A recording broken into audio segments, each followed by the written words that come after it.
Welcome to the 15th installment of Breaking Down with co-host Doug Hutchinson. Doug, I'm going to let you explain the title and what this is about because you are far more articulate than I am, and you're very good at being grammatically sound. So I'll let you take it from here. Well, I appreciate that. I take the compliment, but I don't know if I'm more articulate than you are, Derek. You're very articulate. But as per usual, I'll give it a shot. Anyway, hey everybody out there. Hope you're doing well. And if you're in the zone of this heat wave that we're going through presently, I hope you're staying cool. So our Breaking Down app today, I think this is probably going to be one of the most controversial breaking downs that we've done, Derek, because I think it's going to ruffle some feathers. People are going to be, on one side or the other, and everybody has their opinions. But that's what's so great about this country is that we can. We're entitling our Breaking Down today, Breaking Down Artists I Like / Hate. And to explain that is that and what I'd love for this to open up is can one separate themselves from the artist and what they contribute, whether it's acting, directing, music, what have you, author, books.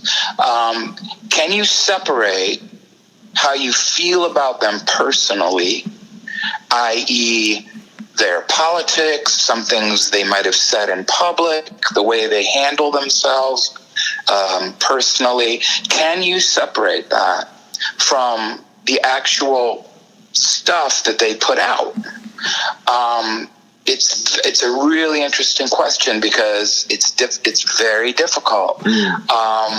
So what we're challenging ourselves to do today, you and I, Derek, are to pick out the breaking down the top. Well, we're not going to do them in order of priority. Nope. 5 artists that we have a problem with for one reason or another, and yet we would still find ourselves going to buy their book, going to a concert, buying their album, going to their movie and watching them act or direct or whatever the creative endeavor is.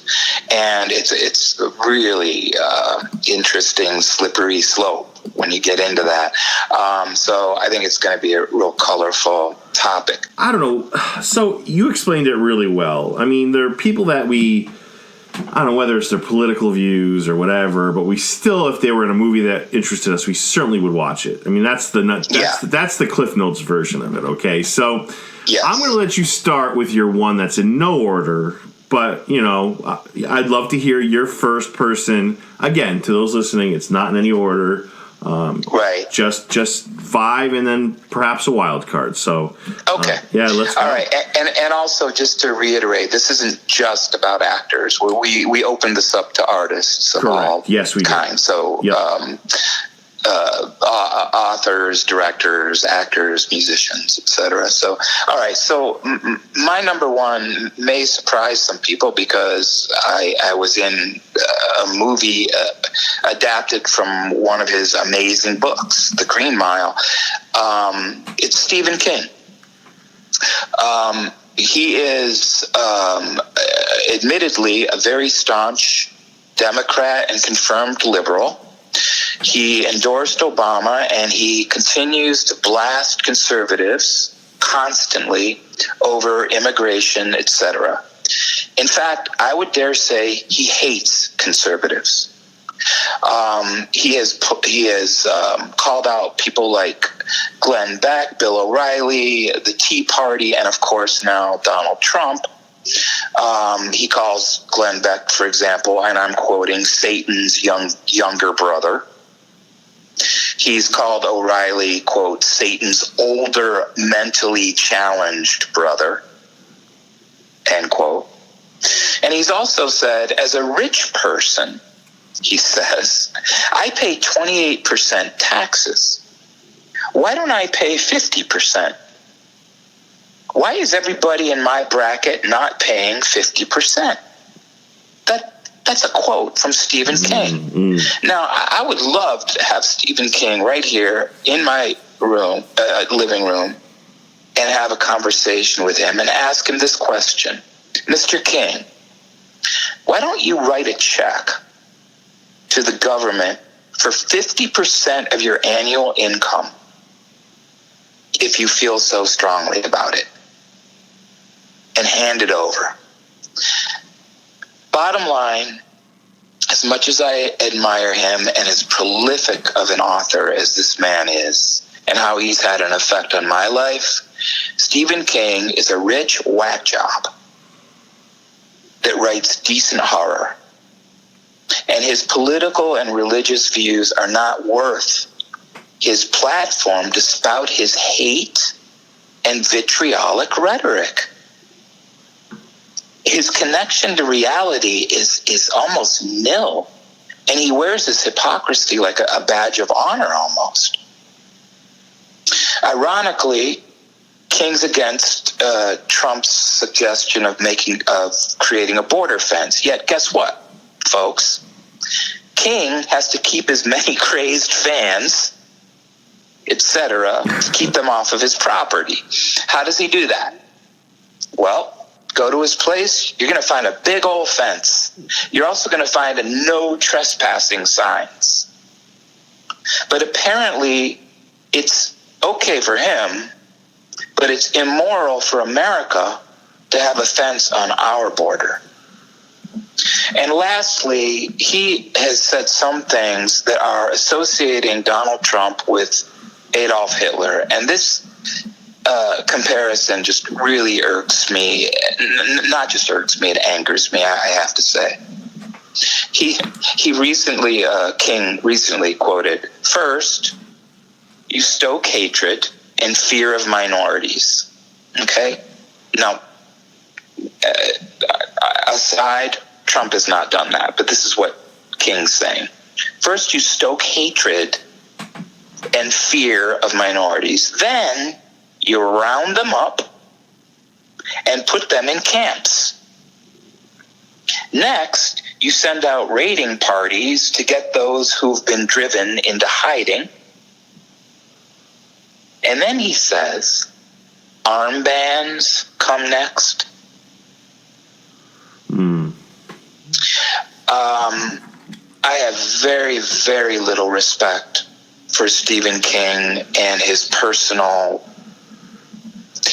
views on these topics I just brought up. But since we're doing artists I like / hate, I can't help it. I love a lot of his books. I was in his movie, The Green Mile. Beautiful book, a beautiful movie. Shawshank Redemption. I could go on and on and on. So that's my number one, Stephen King. He is an artist I like and hate. You outlined some pretty effective points. And, Doug, I think a theme with my list and your list is going to be separating the person from the professional, right? So exactly. And that's going to be, and that's why when I never go on Twitter, because like if I start reading this stuff, I feel like it's going to affect how I feel about in this case, Stephen King. I mean, It 2 is coming out. I want to see that. And it's, exactly. Yeah, me and too. It's like if I start burying myself in that political rhetoric and that political swamp, I will lose interest in Stephen King, who I absolutely love as a talent. I will absolutely go crazy and not want to, watch it anymore. Not that it would affect him in the least way, but I don't know. That's the crux of our episode today. that is just what you said. You know, we're attempting to, you know, and it's difficult, no doubt, but we're attempting to separate the man, the woman from the artist.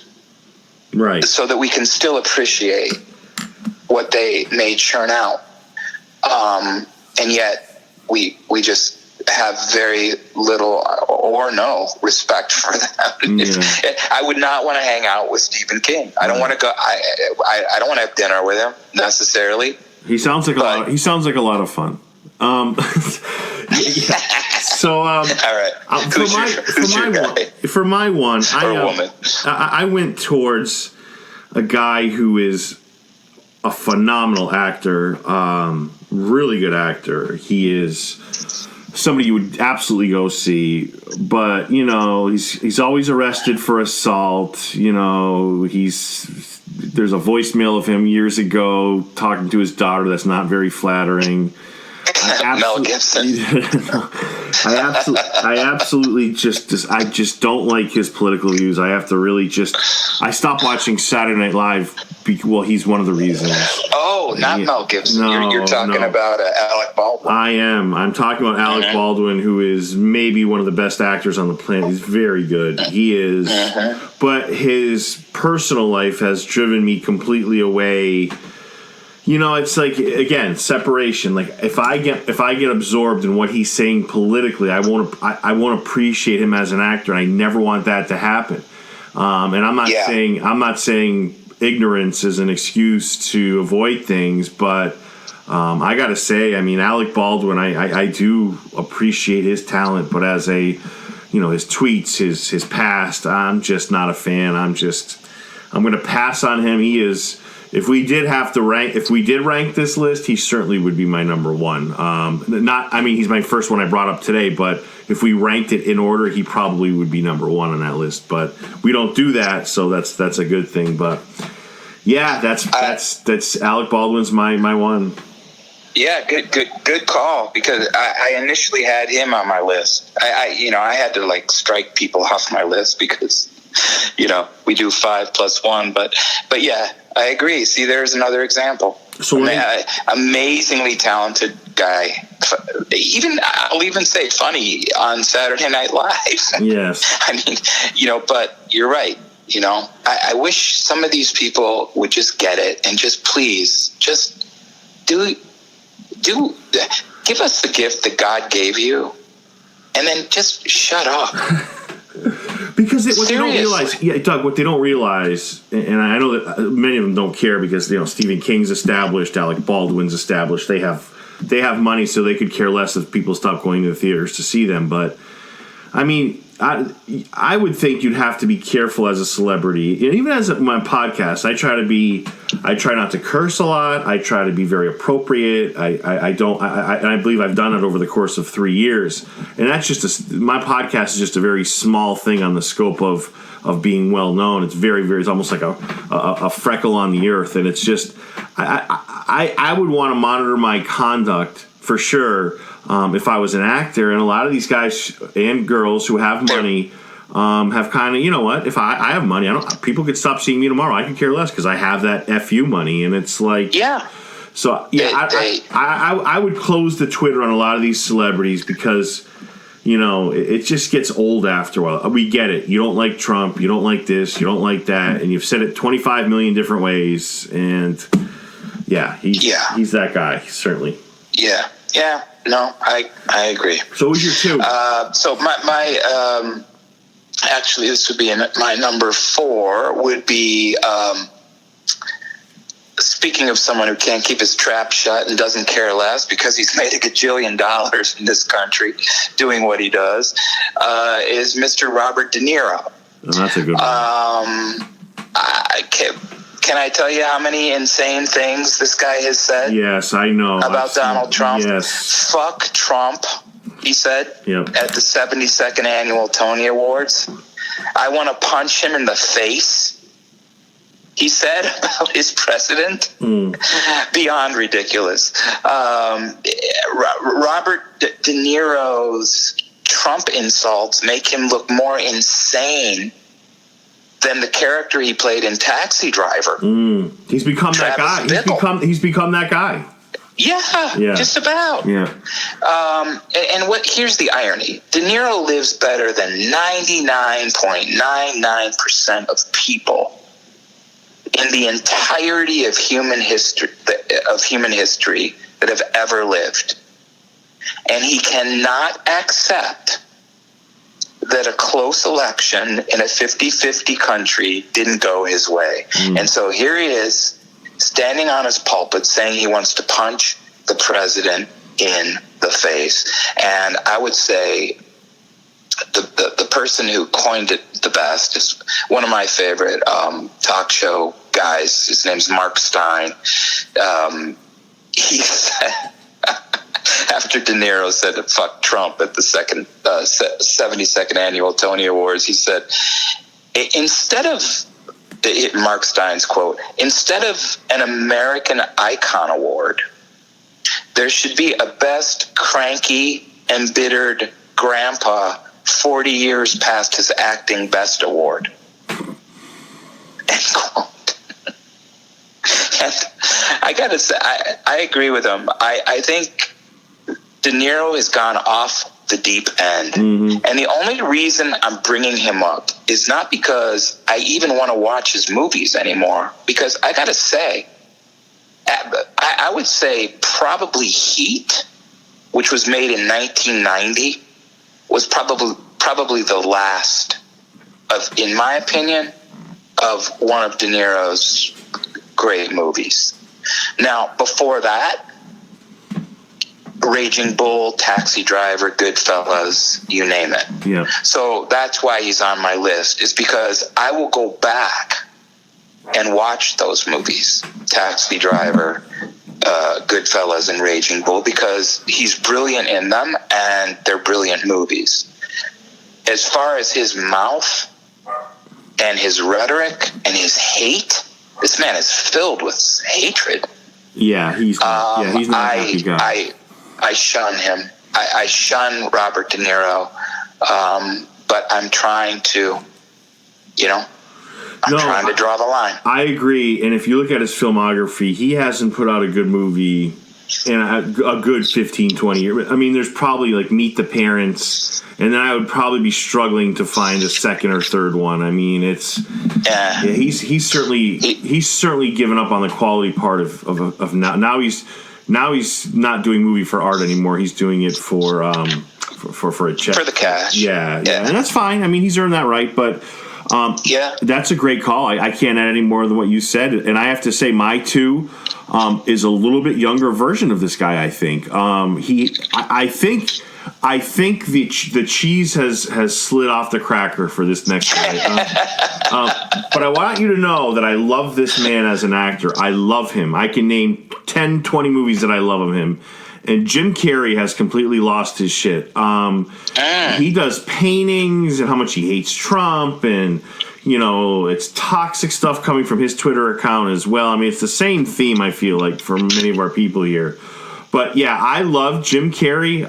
He's a great guy. He's a great actor. But when it comes to talking politics, again, if you listen to it, it really kind of weans you off of, and it makes you weary of their professional life, and the enthusiasm you have for these people, it dwindles a little bit, and that makes me sad, because Jim Carrey was like, growing up, I loved him, and when I see the stuff he's doing now, and he's got that right. Again, he's got the right to do it, but is it okay to do it is a completely different question. But not to be long-winded, that's my two. My second person. Yeah, good call. So I forgot about Carrey. Yeah, his cheese has slid off his cracker, unfortunately. Yeah. Good call. My number 3 is not an actor, but a musician who I have loved over the years, and growing up as a teenager, just, wow. It's Bruce Springsteen. Ironically, when I was in high school, he came out with that song "Born in the USA," right? And every single time that song was played, or we saw it, or heard it at a concert, we were all like, yeah, waving American flags. Born in the USA, I was born. And then it wasn't until a long time later that I actually listened to the lyrics. And it is not a pro-American song. No, it's an anti-American yes, it song. is. Yes. And so then I started thinking about him more and more. And then he starts taking the pulpit. And he starts, basically corroborating what I suspected of him, that he's now using his platform for his hatred of America. He even said at a recent Australian audience at a concert, he said, "I am embarrassed to be an American." That's a quote from Bruce Springsteen. "I am embarrassed to be an American." And here it is, once again, he forgets joining the ranks of the rich and famous who forget how they earn their money. Just like De Niro. It's just unbelievable. He said, quote, to this, I think the same Australian audience, "America is a nation of immigrants, and we find this anti-democratic and fundamentally un-American tweet, the Muslim ban, the detention of foreign and refugees," end quote, not American.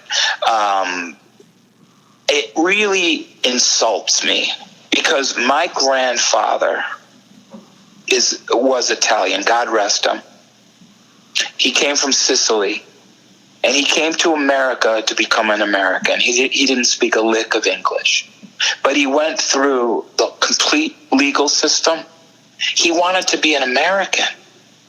He wanted to assimilate, not to give up his nationality. He was always an Italian. He moved to an Italian neighborhood.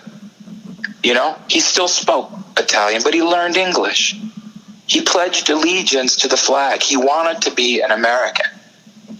And so when Springsteen and these cats come out and start bashing the idea of, we don't want immigrants here because we're a nation of immigrants, it's just such crap. Of course we're a nation of immigrants. We just want people to come over, as my grandfather did, in a safe and legal and sustainable way. We are not, xenophobic. We're not. Right. So I really, really resent it when Springsteen goes out and makes his money at his concerts and then spouts out this crap. And he even said, and then I'll leave it alone, but another quote, "The Republic is under siege by a moron," meaning Trump. Yeah. Basically, he said. I think that Bruce Springsteen is an arrogant, intelligent a-hole. Yeah. And I still, again, he's on my list. Why? Because I still love his music. Yeah. Streets of Philly, Born to Run. Yeah. He wrote a beautiful ballad called My Father's House.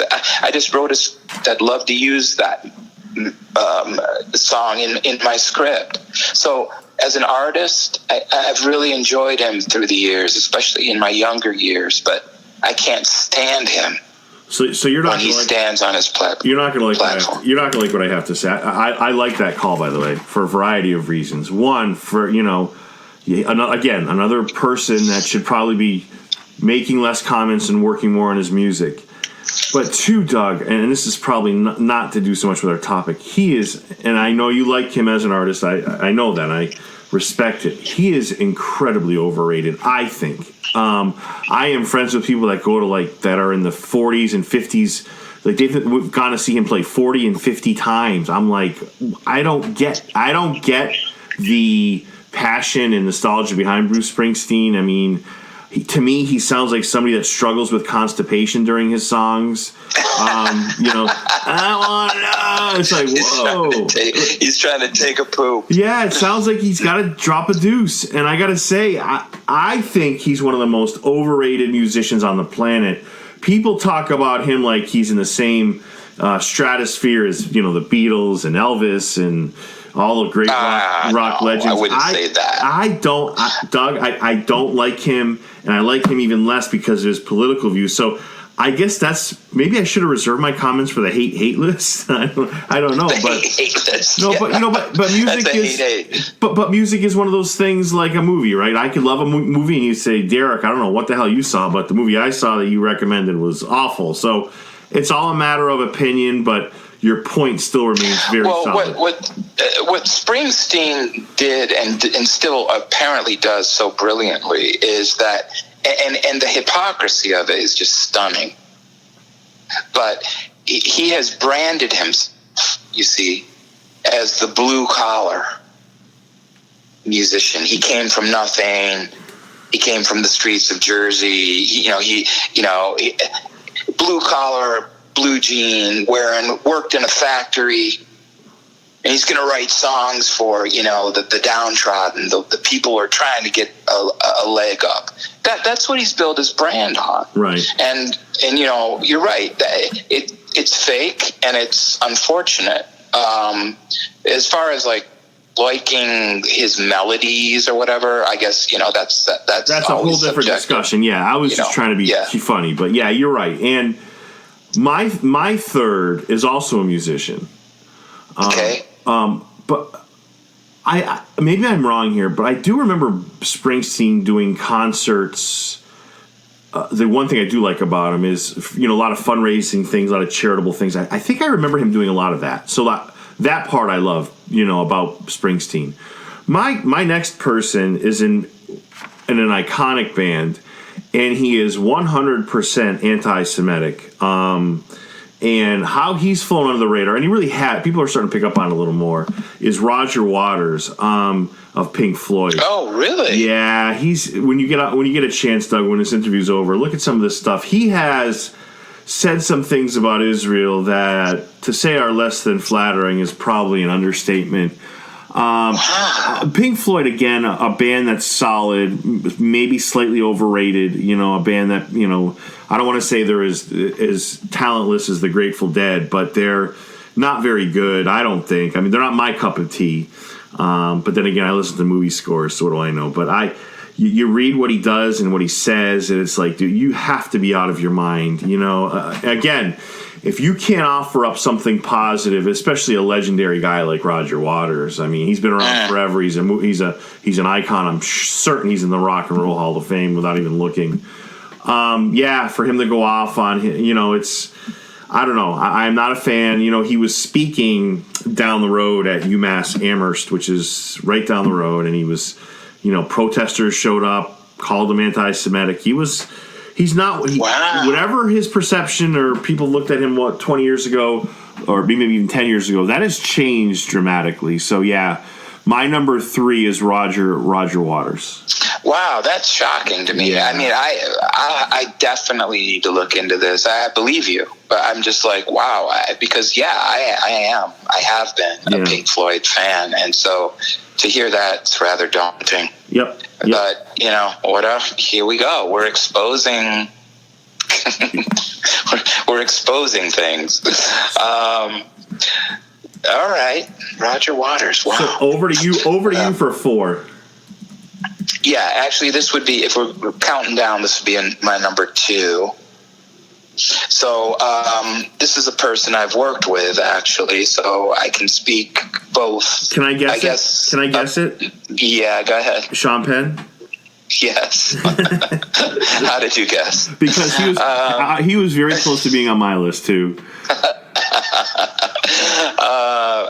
I think I can speak about Sean Penn, both objectively and subjectively, only because I worked so close with him, and not just worked with him, but hung out with him, partied with him, went out with his friends, blah, blah, blah, blah, blah, when we shot I Am Sam together. But anyway, getting to his platform, Sean Penn is just, let's just say it, he is a socialist, a communist, and I don't understand anything that he does or says ever in the political arena, based on the fact that, once again, he's made his money through America and capitalism and Hollywood, and he's rich and famous and yada, yada, yada. But this is a man who has done so much against American values, if you will. He did an interview with El Chapo, Joaquin Guzman, Mexico's foremost drug lord, for example. Okay, he was friends with him. Interviewed Raul Castro in 2008. That was Fidel Castro's brother, I think. Penn traveled to Havana to pal around with that dictator, Fidel Castro. And now this is a man, mind you, who included in his reign, Fidel Castro, included attacks against journalists, harassment of human rights defenders. There were poor prison conditions, extrajudicial executions by death squads. This is according to Human Rights Watch, not just me, but Human Rights Watch 2017, under the leadership of Hugo Chavez. That was under the leader of Hugo Chavez, who's also a friend of Sean Penn's, not Fidel Castro, my bad. He befriended Hugo Chavez. According to CNN, which is primarily a liberal slanted media format, he traveled to South America several times to meet with Hugo Chavez, a Venezuelan dictator who did all of those aforementioned things. After Chavez died in 2013, Penn went and said, I quote, "Today, the people of the U.S. lost a friend it never knew it had, and the poor people around the world lost a champion. I lost a friend I was blessed to have." End quote. He said this about Hugo Chavez, who started the United Socialist Party of Venezuela. And I bet you he was one of the first in line, Doug, to say something about Trump going to North Korea. Oh, of course. Which makes total sense. Yeah. Before Trump, he insulted and lectured President Bush in 2002. Sean Penn spent over $50,000 to publish an open letter to the Washington Post when Bush was president, and he said, quote, "You lead, it seems, through a bloodline sense of entitlement," end quote. And by the way, Hugo Chavez, Sean Penn, one of Sean Penn's great friends, used this letter that Sean wrote to trash the U.S. in public speeches to his people. Penn also met with one of Saddam Hussein's top aides. This is according to the New York Post, another liberal slanted media format. In 2003, then Deputy Prime Minister Tariq Aziz, who would eventually surrender to U.S. forces and found guilty of past murders and crimes against humanity. These are Sean Penn's best buddies. Sean Penn said Bush, quote, "Bush should be in fucking jail," end quote. He said that on the Bill Maher show. Yeah. Quote, "Donald Trump is an enemy of mankind," end quote. That's a Sean Penn quote in Rolling Stone. And lastly, and I'll sign off on Penn here. And again, this is a slippery slope because look, I am admittedly judging, and it says in the Bible, "Judge not, lest ye be judged." And here I am judging. So I am not claiming that I am, a perfect person. I've made many mistakes. I have regrets. I'm imperfect. I'm not suggesting that I'm better than Sean Penn. But I will say this. In my experiences with him on the set of I Am Sam, he showed absolutely no character. And it was so disappointing to me because Sean Penn was actually the impetus to my passion to get into acting. When I saw him act in a movie called At Close Range back in 1986 when I was 26 years old. Great movie. Yeah. And I watched that last scene with him and Chris Walken, who played his dad, and it just blew me away. And I remember thinking, watching it, oh my gosh, if I can do that one day, what a dream. And then fast forward, here I am rubbing elbows with Penn on I Am Sam, and he's showing himself to be nothing less than just someone I would never, ever want to hang out with. Yep. And he was fearing for his life after people thought he thought he was going to get killed after that El Chapo interview. Yeah. I mean, maybe, unless that was just all, right. a media kind of shitstorm too, as far as like publicity.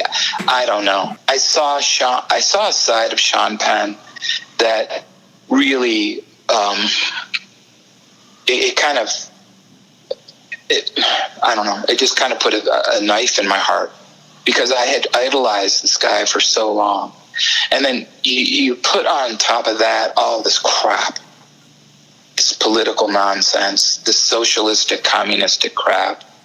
And I wish Sean Penn would just shut up and make his movies. Because despite everything I just laid out, I would still go see his movies because I think he's one of the quintessential amazing actors of my generation. At Close Range, Casualties of War, Fast Times at Ridgemont High. Yeah. Back in the day. A brilliant actor, but not a brilliant character. Yeah, you've outlined your points pretty solidly there. So my four is part of a bigger problem. There was a time, and I think we've talked about this too, where we could watch late night TV and enjoy it. Now it's a monologue of 25 minutes of political jokes, then having a guest on to talk more politics. I mean, I love Jimmy Kimmel, but you can't. It's just unwatchable now. It's all Even Jimmy Fallon. We were going through the channels the other day, Doug. Yeah, he's unwatchable too. He's with the jokes and it's just.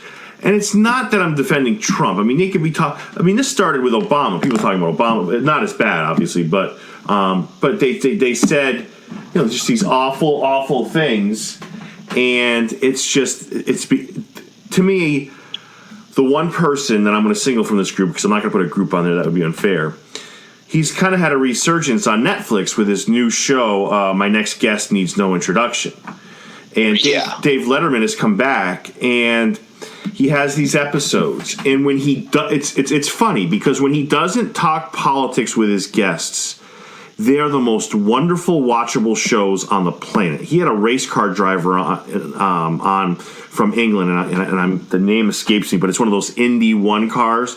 It was one of the best interviews I've ever seen. And then he has one where he's talking politics, how much he hates Trump, and Trump's this, Trump's that. And there's no coincidence that those are the lowest rated on IMDb. It's just, Dave Letterman got me through college. Dave Letterman got me through tough times. I used to watch him religiously. I used to love watching Jimmy Kimmel religiously. but they've kind of turned to a path where it's like, my whole day has been cluttered with just politics. Then it's like at night where I want to unwind, relax, more politics, and I'm done. So I just, again, one of those situations where I bury my head in a movie, bury my head in television, because, there's times, Doug, where talking politics is just like banging your head on the wall, or listening to politics. It's just, you've heard every point. There's nothing you can say. There's nothing that comes out of it. It's just completely negative. So without going on any further, I've been spouting on for over an hour. That's my number 4. That's a good call. Yeah, I totally concur. Again, the cheese has slipped off the cracker a with little, Mr. Letterman. The wild man beard, yeah. Right? Yeah. Wow. What the hell? Yeah, Moses? I mean, what is going on? Jim Carrey did the same thing, right? Doesn't he have this like really giant gray beard now? I saw an interview, or some documentary or something where he was like, I don't know. Yep. So your 5 is. My number one, actually, if we're going 5 to 1, you're right. is... I'm sorry, I went out of order. Yeah, you're right. That's okay. It doesn't matter, because we're not, like I said, we're not doing these in any sense of order. Is Leonardo DiCaprio. Yeah. Oh, gosh. I don't even know where to begin with Leo. He is, I'll just say it, he's a global warming hypocrite. Apparently, Leo's carbon footprint is okay, but yours and mine must be eliminated. Again, practice what you preach. He earns a fabulous living, and he's playing a child's game. He pretends to be someone else, and he's not that person. Leonardo DiCaprio is a climate change hypocrite, and the result. I read things like if you search it, just Google Leonardo DiCaprio climate hypocrite and see what comes up. And what came up for me was things like the results flow like the exhaust from one of the jets that he flies over the world. He reportedly even made a 2-day turnaround trip from France to New York so he could receive a Green Award to lecture his inferiors about their greenhouse gas emissions when he's driving around in these private planes. He also lays about on luxury yachts that have neither oars nor solar panels, but internal combustion engines that spew tons and tons of carbon dioxide. And it was estimated that DiCaprio has potentially emitted about 418.4 tons of CO2 this year because of his globe trotting. The average American, you and me, 19 tons a year. And that's in the Daily Mail. Once again, not conservative, not liberal, but the Daily Mail. He celebrated New Year's Eve on a yacht in the Sydney Harbor, and then he flew his pals to Las Vegas to ring in the new year a second time. Yet DiCaprio, he deigns quite eagerly, I might add, to preach to the masses. He preaches to us. He's on the cover of Vanity Fair, with a polar bear. And he's even used the pulpit, the pulpit of the United Nations, to badger us, everyday people, about our carbon footprint. He's like a young Uber nag Al Gore. Like Leo, who jets around the world to instruct the peasants, the regular people, on the proper way to live while spreading massive carbon footprints of his own. Private jets, mansions. In one single month, Gore's home consumed more electricity than the average family uses in 34 months. So since we're running a little long here, I'm not going to go because I had a personal experience with Leo that doesn't have anything to do with his hypocritical global warming platform, so I won't get into it. You'll have to read it in my book, but when it comes out. But the reason he's on my list because I like him. He's an amazing actor. Amazing actor. Yeah. The Departed, The Wolf of Wall Street, The Great Gatsby, What's Eating Gilbert Grape. So, it's a hard one. I like him. I /hate him. He should just shut up, be an incredible actor, and stop with this nonsense. Yeah, that's a great one. And my number 5 is somebody that it's a little bit of politics, but it's just the fact that I like him. I think he's had a very successful comedy career. Now he's a director. I got to tell you, maybe it's the people that the people that overrate him that I'm angry with, but director Jordan Peele, who I like. He directed Us and what's the other one that just came out? I'll think of it. But everyone wants to call him the next Hitchcock, and I have he's directed 2 movies, and all of a sudden people are labeling him the next Hitchcock. That's like a baseball player. That's like a baseball player hitting 2 home runs saying he's the next Ruth. It's like I don't know. I think Jordan Peele is. Oh yeah, he directed Get Out too. But Get Out. Okay, yeah, he's a phenomenal. Yeah. He does have phenomenal ability. I get it, but before this is a guy I don't hate or dislike. What I hate and dislike is the fact that people are ready to label him the next, and they're doing it. The next Hitchcock in the movie, both with critics and audiences, mostly audiences, which is the only one that matters, was lukewarm at best. People aren't really talking about it. It's okay. It's called Us, I think, and it's just like I don't know. I just have a major issue with people being overrated like that, and I don't know. But what do you?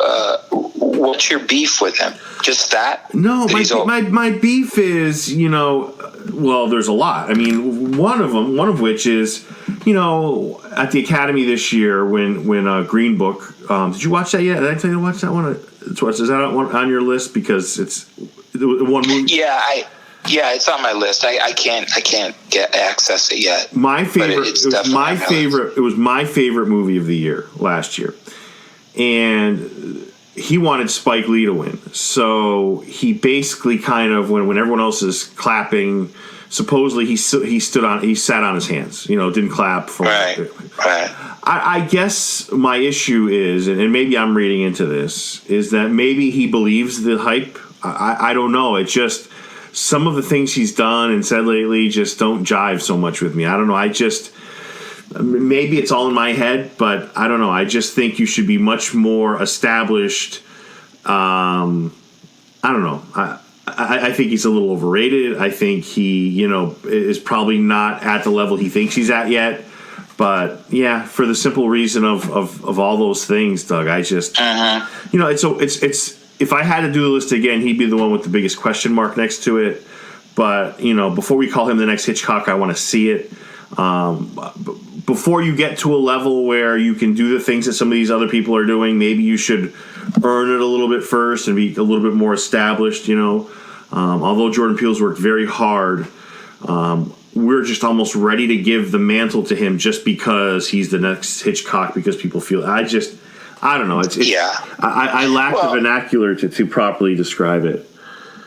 Well, just the fact that you said he sat on his hands, and didn't applaud. It's not classy. No, it's not. It's just not classy. And you're throwing out a political statement on a platform because you can.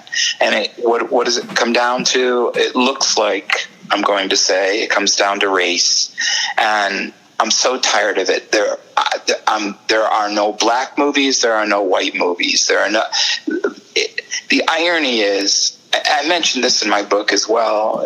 I'm in the thrust of writing this book, as you know. But the irony is, back before color, there was only black and white. And they could only exist side by side because they were black and white. Because if it was all black, it would all be just shadow, washout of shadow. If it was all white, without shadow and depth and color and contrast, it would just be a washout of white. So we watched these amazing movies in black and white, and we never called them black movies, and we never called them white movies. And then we moved into color, and then on and on and on, and over the years, and now, obviously, politicized. Now it's not about the movie. It's about, was the director white or black or a woman or a man or who cares? Yeah, and I'll say this before we move on to our wild card, right? Yeah. And now I know why I put him on this list. I mean, it's for all the reasons I said. But in March, he made the comment, I don't ever see myself casting a white dude as the lead. Can you imagine Spielberg saying that? So, yeah, I don't want to get going on that. I'm just going to say it's comments like that where it's like, I don't know. It's, to me, people telling me how great he is, he's making comments like that. How about you make a movie and you make the best movie you can with the best actors you can find? I mean, I don't know. I mean, it's different if you're making a movie about, Jackie Robinson or Abraham Lincoln. Obviously, you're going to cast actors that depict those parts, but that best depict those parts. But to just say, I'm not going to do it because this person is this color, this person is, I don't know. That's an issue. It's what it is, Derek. Let's call it what it is. It's racism. Yeah. Unfortunately, we're afraid to say that anymore because then we'll be labeled racist. Yeah. Because I'm white, I can't say that. Well, I say I can say that. There's racism on both sides of the fence. I don't care. And you're right. If that was a white director saying that about a black person or an actor, I will never hire a black person to be a lead in my movie. Can you imagine the outrage? Yeah. So I'm gonna get crazy just thinking about it. Yeah, it's just driving me too. I'm gonna punt over to you for the very last one. All right. Well, my last one, and I got to give a disclaimer on this one because I really, I don't want to bring him up to go after him as a personal attack because, I just don't. I don't know. I don't know the whole story. I know what I think is the whole story, but again, through the prism of media, through the prism of time and whatever. And I'm not trying to make excuses for him, and I'm not going to. But the reason he's on my list, more than him personally, because I don't know him personally, is I want to point out the hypocrisy of Hollywood. And I think he is a perfect example of this. And so my wild card is Roman Polanski. And I can put him on my list because, again, he's a person who, if all of this happened, which it appears it has, is not one of my favorite people on the planet. And yet I have enjoyed and probably may continue to enjoy the movies that he's created, directed, and made. For those out there who don't know what I'm talking about, just very briefly, in 1978, Polanski was a fugitive from the U.S. He ran to France to escape the criminal justice system.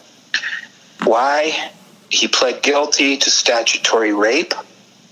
In 1977, he sexually assaulted a 13-year-old girl by the name of Samantha Gailey.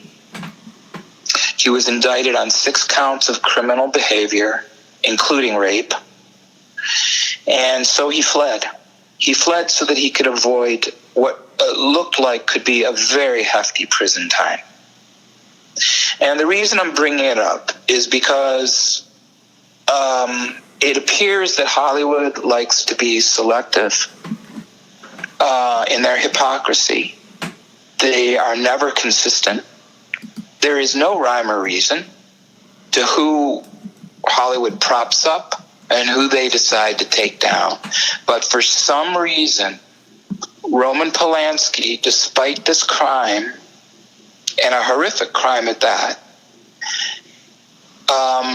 is touted in Hollywood as he's been given a pass. Let me put it bluntly. And proof of that pudding is that in 2002, he won the best Oscar for a movie that he made called The Pianist. He couldn't come to the Academy Awards here in America to accept it because he would have been arrested. So Harrison Ford, in his stead, accepted the Best Director award for Roman Polanski, who's still now in France, for Best Director of The Pianist. And the entire audience of the Academy Awards that evening, everyone, stood up and clapped and gave Roman Polanski a standing ovation. And that's all I'm going to say about it. You take away your own conclusions. And the reason he's on my list is because of what I said. I love his movies. Repulsion, Rosemary's Baby, Chinatown, Tess. I even loved The Pianist. What I don't love is Hollywood's hypocrisy. And it is so blatant in many, many forms. But this one in particular strikes a nerve with me. So my wild card is Roman Polanski. Yeah, that's, right to the point. And, that needs no more. You said it pretty well yourself. And my wild card is just somebody that I would be very brief. It's probably my weakest one. I just don't like her. She writes checks that her behind can't cash. It's just one idiot comment after another. She's not talented. She thinks she's very witty, very funny. I'm just not a fan anymore. At one point, she was an up-and-coming comic, so funny and just super talented. And she was in a couple movies. And then it's like when she got to the pinnacle, it's like, well, she almost had the Robert De Niro thing happen 30 years before. Like, she had that same thing, and that's Amy Schumer. I loved her stand-up. Her early stand-ups, Doug, were some of the best I've ever seen. Ever. And then she got into a couple movies, and she moved from being rated R to kind of PGG, and people were looking, like, some of her last few stand-ups people were walking out. They were like, they could not believe what they were spending money on. Obviously she's vocal like the rest, but yeah, I am not a fan of hers. I used to love her, and maybe she's on here maybe I broke a couple rules putting her on, but if she went back to being the comedian she once was, I think I would absolutely put her back on the, I'd be all in on her. But she is somebody that I used to like a lot, but now she's unwatchable as an actor, and stand-up comedy, which was her strong point, which she was so good at. Amy Schumer is now just unlistenable. It's just not funny. It's, a lot of these comedians, it takes them 2, 3, 4 years to develop a routine.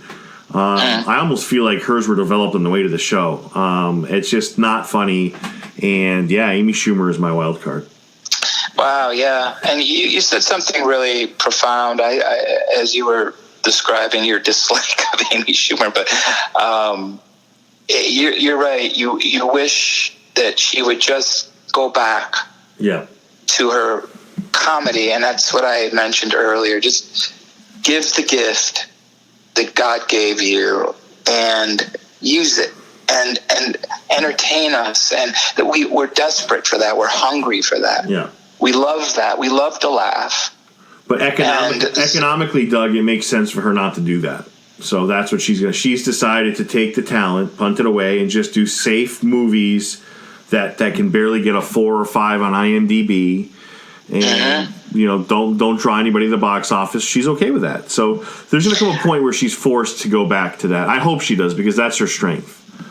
Yeah. Well, I think with all of the people that we have, for the most part, have talked about during this episode, I would wish that for all of them. Yeah. I wish they would just go do their thing, and I wish Stephen King would just keep pumping out, his stuff, his prolific stuff, and just put a zipper on it. Sean Penn, same thing. De Niro, I think he's a lost cause. Yeah. But whatever. I don't get it. As you know, I have no problem being honest with my where I stand, politically or otherwise. I'm not ashamed to, stand for what I believe in. But I am certainly never ever going to use celebrity or any measure of power that may be handed to me, especially in the entertainment business, to, shellac my, spew my political jargon and I agree. racist stuff, and that I just don't feel it's a platform for that. We're entertainers for a reason. We want to entertain. Yep. Let's stay out of the fray. I completely agree. Love this episode. Well thought out. We both, I think, gave pretty damn good lists, Doug. We're off to 16, and we'll have a great topic for everyone to listen to. And another great episode. Yeah, like I said, very controversial one. I knew it would get heated and passionate, but that's fun. The next one probably will be less so, not less passionate, but probably less, politically fueled or whatever. But I enjoyed this because, I think it needs to be. Derek, I really think it needs to be talked about. Yep. And your podcast is, yes, one of many, but another platform where we can attempt to have some dialogue about this. And hopefully, like I said, the pendulum will swing to the middle. Well said, my man. All right, brother.